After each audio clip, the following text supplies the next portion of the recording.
Ladies, gentlemen, everything in between, welcome to Talking at 6. I'm your host, 1-6, aka I'm auditioning for Charles Bronson's part in Death Wish 6. Gotta have a big rest in peace, right? AKA getting gritty in the Windy City. AKA Paul Kersey shows no mercy. AKA loosely based on the novel. AKA Bruce Willis bumping Catfish Billy. AKA the Chicago Grim Reaper taking out a creeper. AKA, we throw our hands up like we don't care anymore, because we don't. AKA, aging Charles Bronson in Death Wish 9. I wish I was dead. Hoy. AKA, you want Branson, Missouri. This is Bronson, Missouri. AKA, hey ma, I bought some cookies. No dice. This ain't over. AKA, looks like Chicago. But it's not, though. It's actually Montreal. AKA, no skirt. Oh, pop, pop. This episode is brought to you by Jolly Roger. Jolly Roger, for all your firearm and tactical furniture needs. Today's episode, I'll be discussing / reviewing the 2018 remake of Death Wish that stars Bruce Willis. The movie is based on the original film, which released in 1974 and starred Charles Bronson. And I honestly don't really know too much about the original besides the fact that it actually had 4 sequels. So the original Death Wish series goes up to Death Wish 5. So thus the auditioning for Charles Bronson's part in Death Wish 6. But fun fact about this remake, the original directors wanted to make rewrites to the script, wanted to edit the script, and the producers didn't want to allow it. So the original directors left and were replaced by Eli Roth, who is known for directing the Hostel movies. Which, personally, I don't know if you guys have seen them or not, but I personally am not a fan of them. They're just, it's like semi-horror movie, but just stupid, gory, and, not even good, funny, over the top. It's just, straight shock value, but no real substance. But I'm not diving into those right now. We're going to talk about Death Wish, which follows the life of a doctor in Chicago named Paul Kersey. This takes place during the massive wave of shootings in Chicago. There's a lot of people just getting shot at random, really terrible crime rate. Things are really going really bad. There's talk. This movie actually opens with the radio call to the hospital as the ambulance on the way with a shooting victim. At the same time, a police officer is also on the way, rushing his partner to the hospital who's been shot.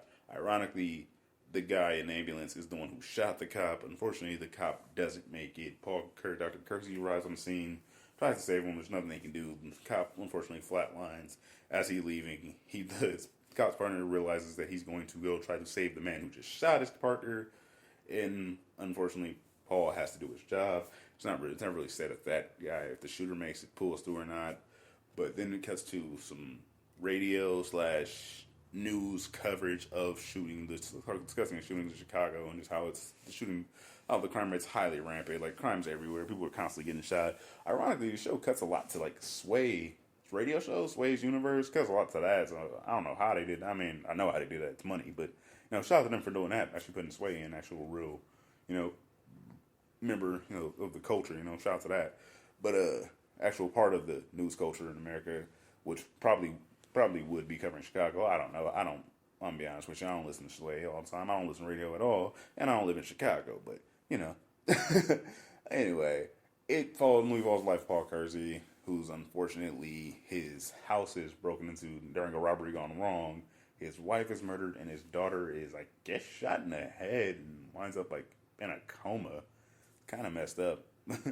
Really, really messed up. Eventually, Paul decides to gets fed up with the police uselessness, decides to try to take the law into his own hands, and goes to buy a gun. But while at the store, he gets overwhelmed by the amount of, just the choices, trying to figure out what to do, and he's also disturbed by how little, I'm looking for is, how little effort it takes to actually obtain a gun. There's not a lot of, paperwork, not a lot of hoops to jump to, not really a lot of paperwork. It's you sign papers, a background check, set 21-day grace period. You go take a gun safety class, which the saleswoman at the store ensures him, don't worry, no one ever fails it. which ultimately, like, I feel like that's kind of part of what put him off buying a gun in the first place. It puts him off buying a gun. He ends up leaving, and while he goes back to work, he goes to save someone who's another shooting victim. Where the person is being brought in, they actually drop a gun, falls out of the gun falls out of the guy's pants. He kicks it under the operating table, hides it, and eventually takes it himself. Decides to that's he's gonna use it use that weapon himself. He actually watches YouTube videos on gun maintenance and cleaning. Point I'm getting at is, he never knew how to shoot. He never shot a gun before a day in his life. Knows nothing about guns. He looks everything he needs to know for this whole adventure up on YouTube. Just watches YouTube videos, and it's weird because this movie, like, well, first off, this movie got completely trashed by critics. They absolutely hated it. The critics stomped all over it, and also this movie came out around the same time as a lot of the mass shootings were taking place in America, and I feel like that was part of why this movie didn't do so well. You know, part of what was so detrimental to this movie is it almost seen as glorifying gun use. It's like, oh, this is like, there's a lot of, I've seen several articles that was basically saying this movie's basically like paid promotion for the NRA, which I don't know. I don't want to touch on it. I can't really say that, but I don't really think it necessarily glorifies guns. It's more of a, like, oh, even in the movie, like, there's addressing how, like, this man's a vigilante, and sure, he's doing good, but also this is an issue of how, like, there could be copycats, and in fact, at one point, there is a copycat who tries to do what he does and ends up getting himself killed. And it's just like, see, this is why this is a problem. We shouldn't have vigilantes, but at the same time, the police aren't really, they're trying their best, they're doing the most they can, but at the same time, a lot of the shootings are gang-related. These people they don't have a lot of information. Even when people see it, the witnesses aren't willing to speak out against them because they live in fear of those gangs. Because at the same time, it's like, okay, cool, you take out the guy who shot that guy, but now his friends are still here, I'm still in danger, and there's nothing you're going to do about it. I mean, yeah, you can't really arrest him without having a reason.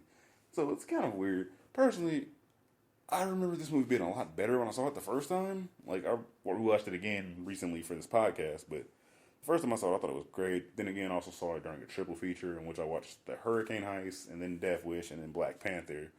And I remember Death Wish being pretty solid, you know? Wasn't the greatest, but it was watchable. It was like, man, I remember it being a pretty dope action movie. Rewatching it, I realized this movie is not great.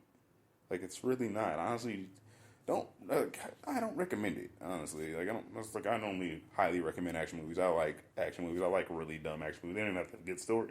Like, honestly, like, Jason Statham movies are awesome because there's stupid action. There's no real, like, the storyline doesn't matter. It doesn't have to be in-depth stories. Just all just shooting and explosions. I'm not saying I condone violence. I'm not saying I promote violence. But also, it's movies, all right? They're here to entertain. You're not supposed to be learning. It's not a documentary. This isn't educational.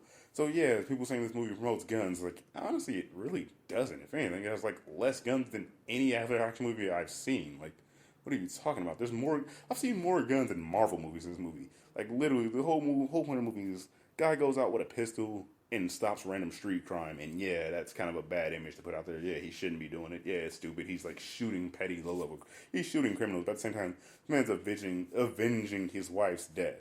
Like, he's not going out there just to, I'm gonna be Batman, I'm gonna be a superhero. He's going out because he's upset with the police making no real progress in the case of his wife's murder, and he acts out in anger, you know?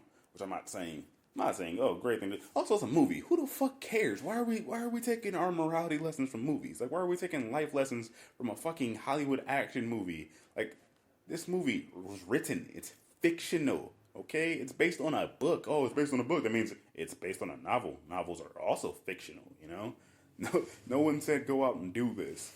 And like, no one's saying you should go do this and promote it and that's what everyone should do. Nah, dude, honestly, you watch the movie, it's like a lot of it, everyone is against him. Everyone's telling him it's a bad idea. Literally, he's the only one who thinks what he's doing is right. And even he's like not necessarily like, I fully agree with this is what everyone should do. He's doing what he thinks is right, what he believes to be the right thing to do. He's doing what he feels he can do to help his community, to help people.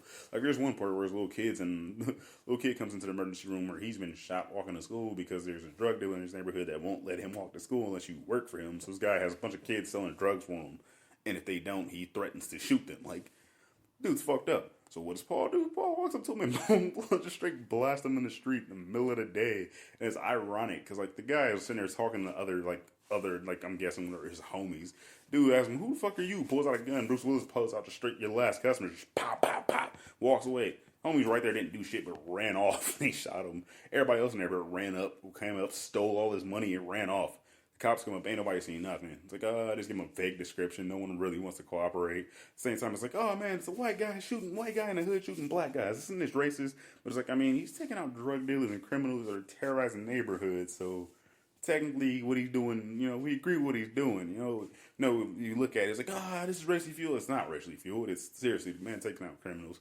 But also, gotta say, one of the dopest parts of that moment, which is honestly one of the dopest parts of the movie, period, is fucking Chief Keef's song Love Sosa is playing, which is awesome because they're in Chicago, they're in the hood in Chicago, Chief Keef being from Chicago, they had to do it. But also, it's Chief Keef, it's a Chief Keef song in a Bruce Willis movie, and I never thought I'd see that happen. That's actually pretty awesome. Also, Mike Epps is in this movie. He plays a doctor. It's actually kind of awesome. It's like not like, oh yeah, he's like the greatest doctor. It's like a super huge role in this, but he's Mike Epps playing something besides this like goofy dumbass sidekick that's completely useless. Granted, he's never does anything in this movie that's like super useful. He's literally just dressed as a doctor, but still, he's not like a major part of it. He's not annoying. He's literally just like a background character that shows up once or twice, has one or two lines, nothing too major, but it's Mike Epps toned down, which I really appreciate a lot, because honestly, that huge wave of Mike Epps right after next Friday was just too much, man. Too much. It's a lot like Kevin Hart. Like, don't get me wrong, I'm not going to go into deep in this, I'm not going to sit here and argue it. Kevin Hart, has funny moments. Too much Kevin Hart. Just like Cat Williams. Friday after next, Cat Williams blew the fuck up, and it was too much Cat Williams. Like, he's funny, but goddamn, the man does the same character. He basically plays the same role in every movie, and it's just too over the top. It's too far. Like, it's just, it gets tiring after a while, man. Honestly. It's kind of like, I kind of see why Chris Tucker didn't want to do any of the Fridays after Friday. Like, Chris Tucker didn't want to do the Friday sequels. I kind of get it. Like, Smokey in the first Friday, it was great. Smokey was hilarious. If Smokey had been in all three movies, I would fucking hate Smokey. Like, it's a character that's good, it's funny, it has its moment, but God, it gets old so quick. You can't just keep running the same thing into the ground, especially in a movie. Like in TV, even TV shows, like eventually it's like, oh, this thing was funny this season. The next season, they're going to tweak it. They're going to make it slightly different. When it's a movie, it's like, okay, there's 3 movies. They're like, let's say there's 3 2-hour movies of this whole thing. That's 6 hours of that same character just grinding into your just non-stop. Will not give it up. I'm going to be honest with you. This review has doesn't have a lot to do with the movie. Mostly because, honestly, man, I made it. I watched it the first time. During the rewatch, I didn't finish the movie. Like, I got bored.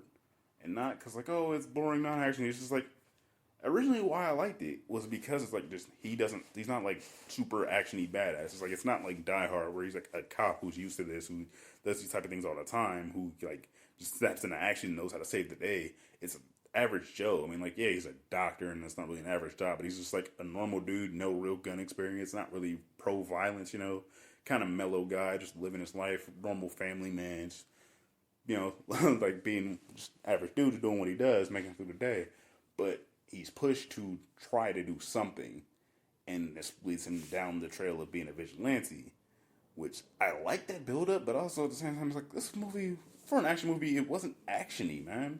Wasn't a lot of action, and I hate to say it because I don't necessarily know, like, I'm going to say, like, oh, fuck Eli Roth, I ain't going to, shit on him, I don't know him like that, but honestly, I kind of feel like that might have been a lot of it. Like, there's a lot of, like, it's weird, because it's a movie about a vigilante running around with a gun, shooting people, and there's a lot of shooting, and there's a decent amount of shootouts, not a lot of shootouts, there's a couple shootouts in this movie, there's shots fired, but it's like, most of those action scenes are, like, they're less, like, over-the-top bullets everywhere, gunshot crazy, doing crazy shootout things, and more of, like, the shots that I guess what I'm saying is it focuses more on the gore than the action around it. And I'm not saying, like, I don't know, I like action movies because of the stupid action. I like stupid over the top. Like, I like the Crank series because, like, it's stupid, build up, unnecessary. Like, there shouldn't have been a Crank sequel to Crank. He falls out of a helicopter and smacks a street at the end of the first movie. And somehow there's a sequel to that. In this movie, there's one part where, like, he fucking cuts a guy's sciatic nerve, pours brake fluid into it, to torture him to get information out of him, and then drops a car on him. which kind of sounds like, oh man, that should be dope, but it's like it's not. It just draws on. It's long and boring. Like there's a fucking close up shot of like the fucking wound he made, like the incision he made for brake fluid. And it's like, why do we need a close up of that? We didn't need that. Like you can show it from distance. You can show. You didn't even have to show him cutting. Like, oh, he cut him. Okay, cool. But you showed the close up. You chose to focus on that. And it's like, let's be real. No one goes to a fucking action movie to focus on the gore, bro. Also, I kind of feel like a lot of my problem with Eli Roth is he's been named as the director of the Borderlands movie, Borderlands video game series I really like. I'm not gonna get too into that right now. Maybe in a later episode. Point I'm getting at is it's a Borderlands movie. The movie's confirmed. He's confirmed as the director. It hasn't been confirmed the movie's gonna be live action or animated yet. But I feel like a live action Borderlands movie would not do well. And honestly, based on his work, I feel like there's not gonna be a lot of this movie. Like Borderlands, yes, it has some moments that are kind of over the top and graphic, but it's more comical. It's more funny. It's more about like the gag nature, about being over the top jokes and like memes and just funny and like insane. Like sure, it's like insane, crazy guns that do weird things, but Borderlands doesn't really like dwell on the gore of it all. Like oh yeah, it's kind of funny. Like there's a rocket launcher in the game, Borderlands 3. That's a rocket launcher that the skin of the gun is covered in burgers and it shoots burgers. Like it's a rocket launcher that launches burgers that they hit people and it explodes into smaller burgers. It's about being funny, but I feel like like in the movie that would be less about this burger blows up into smaller burgers, and it's like oh that burger hit that guy and exploded into a giant mist of blood that splattered over the room. It's like no, that's not the joke. Like, that's not the point. The emphasis shouldn't be on the gore. The emphasis should be on the weapon being ridiculous. But yeah, it ain't got nothing to do with Death Wish, and I know I'm horribly off topic, but honestly, man, I can't let that go. I hate like it's weird seeing something you really like, and you're like, oh man, it's gonna be a movie. Like I should like this movie. I'm gonna go check this out. I'll probably like this movie because I like this series. But then you get to the movie and it's like, man, this is trash, bro. And now like people who have never played the video game or know nothing about the series see the movie and think that's what the game is. Think like that. But anyway, back to Death Wish. Back to Bruce Willis. Honestly, man, I want this movie to be good. I really want this movie to be good. I like Bruce Willis. Bruce Willis, some really good movies. Some really great action movies. Honestly, Die Hard, best Christmas movie. Don't at me. Anyway, this movie actually, came out flopped hard with critics, which is kind of sad because it came out right after, like, it was Bruce Willis' first movie after another movie that was considered a flop, which was the Sin City sequel, which apparently that bombed super hard, but I believe it came out like 10 years after the original, and honestly probably shouldn't have been made, like, to the point of, like, a couple of the actors actually had to be recast in the movie, because a couple of actors from the first movie died before they made the sequel. Like, it almost seemed like the sequel wasn't planned, like, the sequel was just came out of nowhere. It's like, hey, you want to make a sequel to this movie you made 10 years ago? Sure, why not? It'll be great, and apparently it wasn't. I haven't seen the sequel. I saw the original. I kind of want to see the sequel, but I kind of don't, because, like, I don't want it to taint my memory of the first one, I don't want to be like, man. Like, speaking of sequels that bomb, off the topic again, but, get used to it. This is what I do. I get off topic, I ramble, I bring it back. I bring it all back. Hey, bring it back. Hey, bring it. Okay, anyway. Hot Tub Time Machine. Hot Tub Time Machine. Great movie. Hilarious. Awesome concept. Hot Tub Time Machine 2, complete pile of trash, man. So trash. In fact, they didn't get one of the members of the original cast to come back for the sequel, and they try to play it off by cast like, oh, but we got his son in the movie. It's like, no. They didn't get his actual son. They got someone to play his son in the movie. It's like, oh yeah, this character isn't here, but this movie revolves around this character's son from the future, because now they don't go to the past anymore. They go to the future in the time machine, and it's really just terrible. It's horrible. Like, they try to play off of jokes they made in the first one and just do it all wrong. It's just completely fucking terrible. Like no one learns a lesson. No one learned anything. It's like, oh yeah, remember all those lessons and all that stuff, all those breakthroughs we made through and made in the first movie and how everyone changed? Yeah, so none of that really stuck. We just went right back to what happened before. We just went right back to the way they were. Everything's back to what it was. But now we got a sequel and it's, God, hot garbage. Highly do not recommend seeing Hot Tub Time Machine 2. Like, seriously, you will be angry. You will. And if you aren't angry, you might just be disappointed. Just very disappointed, man. I'm so very disappointed. But yeah, not a great movie. Anyway, back to Death Wish, which honestly, if I'm being real here, also not a great movie, man. Kind of a letdown. Not in the acting in any way. All the acting is pretty solid. Acting's decent. The story is pretty dope too. It's just more of the execution of it, and I don't know. It just kind of drags on. Like it kind of came around the same came out around the same era as John Wick. Which, if you haven't seen John Wick, highly recommend seeing all three. Those movies are great, especially like the first two John Wick movies. I would call Headshot the movie. Like this movie's all just like constant headshots, but at the same time, like it doesn't focus on like the actual headshots themselves. It's more of the technique and the execution of the shot. It's more of him as an assassin, like his abilities, and less focused on just like the gore and aftermath of him doing what he does. It's more of a story about like, oh yeah, look, this is how good John Wick is. This is what John Wick does. This is how amazing this guy is. And I feel like this movie could have focused on that. I mean, granted, he's not like a trained assassin. He's not supposed to be a great guy. He's supposed to be like just average Joe trying his best and just making mistakes and learning as he goes. And like part of that does show. But there's a huge jump in the movie where it goes from like him like not knowing how to shoot a gun, him barely being able to shoot anyone, to cutting to him like interrogating a guy.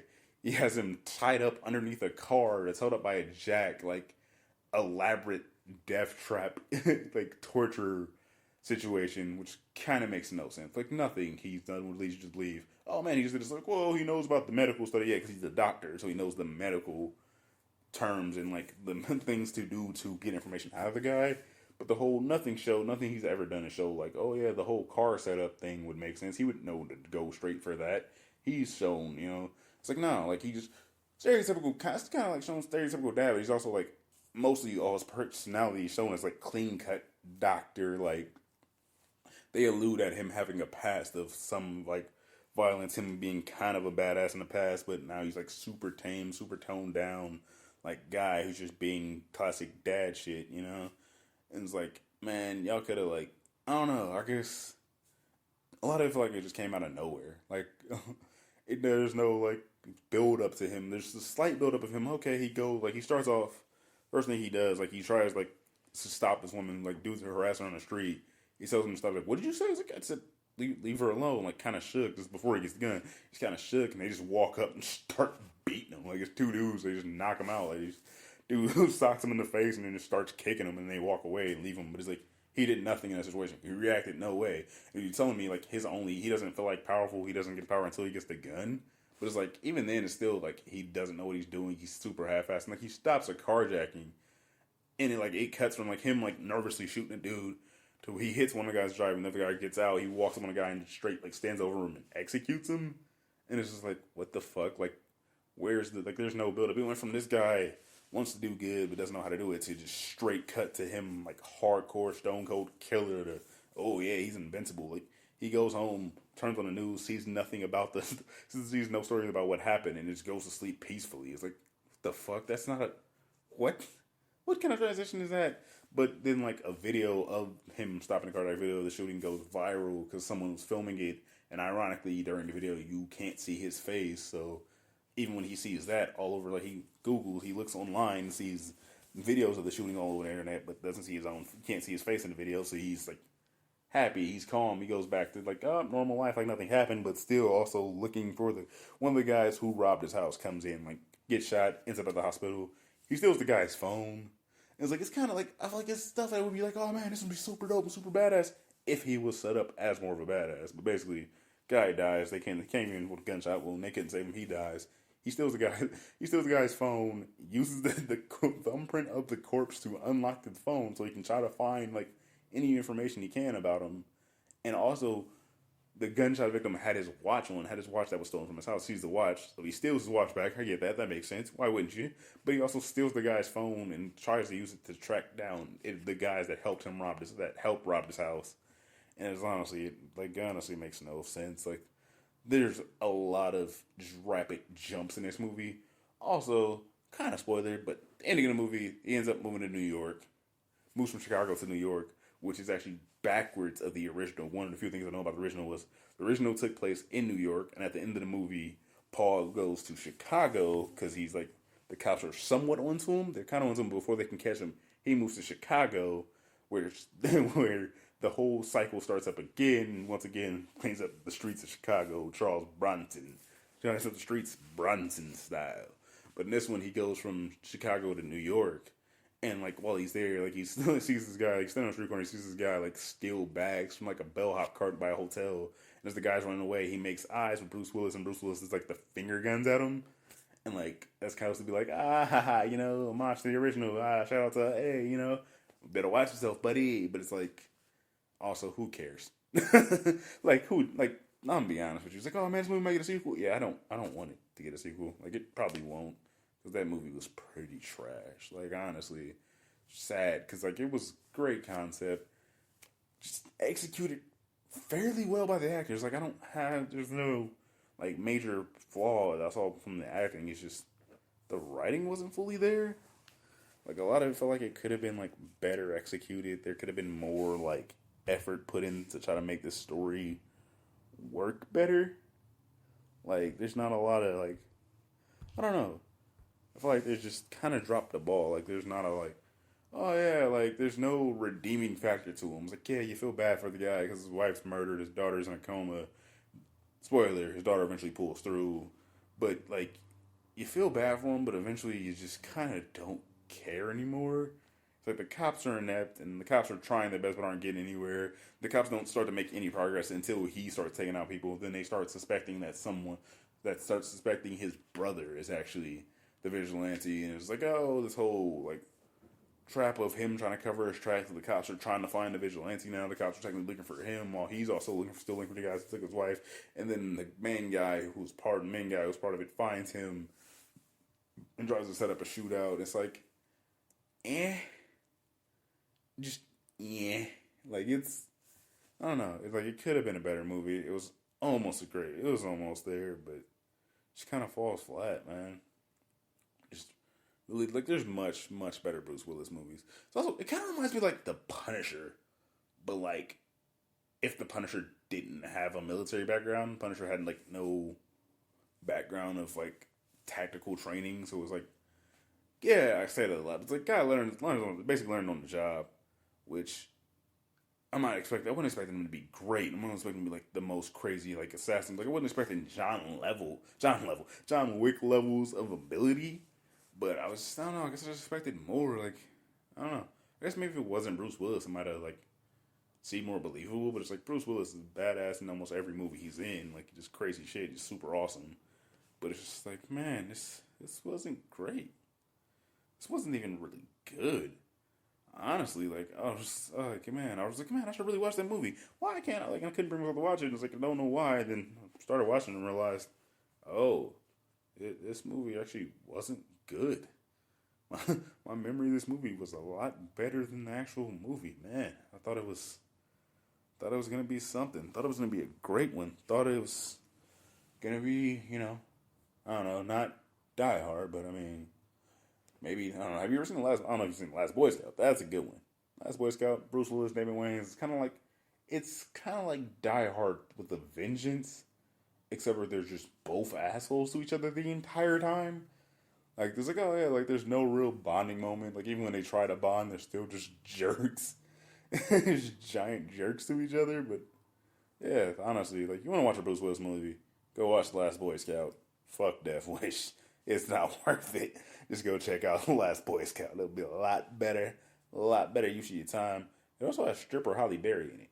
By that I mean Halle Berry plays a stripper in the movies. Kind of awesome moment. Unfortunately, she dies. Spoil it, but, you know, definitely better than watching Death Wish, man.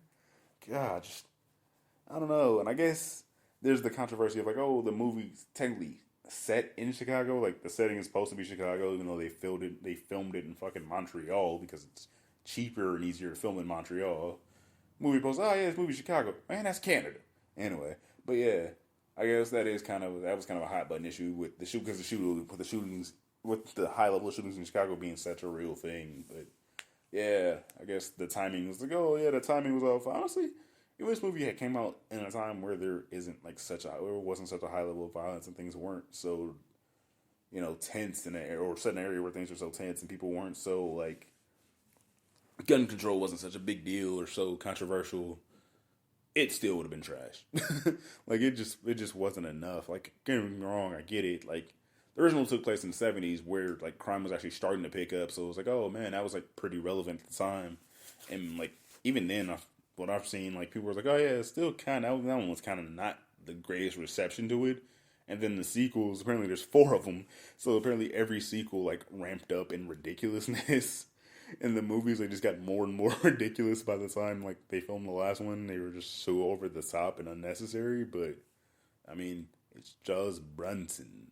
The guy who went to Emmett's Fix-It shop to fix Emmett. Shout out to The Simpsons, man. I'm being honest with you. If it wasn't them, I probably wouldn't know who Charles Bronson was. I still don't really know a lot about Charles Bronson, but, I know he had a mustache and he talked like this. And he didn't take no guff from nobody. That's right. I said guff. Anyway, thanks for checking this one out, guys. I'm going to try to come back with a more interesting topic next time. More energy, more high, just higher. Just bring it, just make it. Ow, I don't know. I don't know where I'm going with this. Anyway, I'll be back. I'll be back. Or, I'll be back. Nah, he won't. Charles Bronson's dead, man. R.I.P. Shout out to POS, too. The album audition. I'm auditioning for Charles Bronson's part of 6. Oh, while I'm on the topic, Paul Kersey to Jack Kimball. Great song by POS. Highly recommend it. Go check it out. Has nothing to actually do with Death Wish. Kind of similar, loosely based on it. Kind of loosely similar to the topic. Man, I'm terrible at descriptions. I'm terrible at this. I'm trying, man. I'm flailing right now. I'm trying. Hopefully I'm getting better. Hopefully you still like it. Hopefully you keep coming back and listening. Hopefully you want more. Maybe you leave me a suggestion. Maybe you tell me what you want to hear. Maybe you tell me how to improve. Maybe, just maybe, you give me an idea for an intro. All right? You heard it the one today. They're getting kind of hard to do. They're getting kind of out there. I'm grasping at straws. Okay, maybe not grasping at straws. I don't know, man. I'm slightly running out of ideas. I'm tired of rambling to myself. Maybe next week I get a guest. Maybe you tell me who you want to hear as a guest. Maybe you want to be a guest. Maybe you hit me up saying you want to be on the show and you got a topic you want to talk about. I don't know. Who knows? Not me. Maybe you knows. Anyway, guys, I'm going to go ahead and get out of here. But, yeah, thanks for checking out the episode. And remember, I ain't shit. You ain't shit. But we all love 6.